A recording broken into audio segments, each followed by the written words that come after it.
Partnerships is the byword of this summit. Partnerships to provide new sources of finance and partnerships with the countries that most need support in a move away from a donor model of aid and, as Rishi Sunak put it, a move away from dictating what aid should be delivered.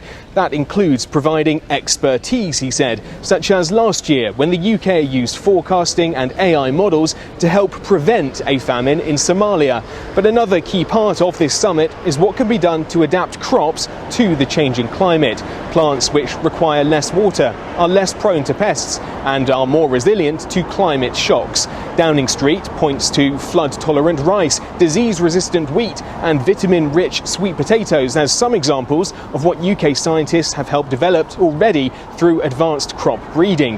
Malnutrition is ultimately responsible for nearly half of all child deaths around the world, with other diseases and injuries made more likely and more damaging by hunger.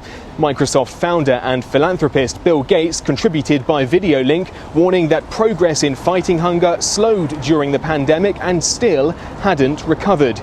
The UK is sending tens of millions of additional US dollars to Ethiopia, Sudan and South Sudan, which are hard hit by food insecurity, and also to countries recovering from extreme weather events like Malawi. But the opposition Labour Party, while welcoming that move, criticised Rishi Sunak for slashing aid spending during his time as Chancellor of the UK and for abolishing the Department for International Development, jeopardising the UK's effectiveness and reputation in the process.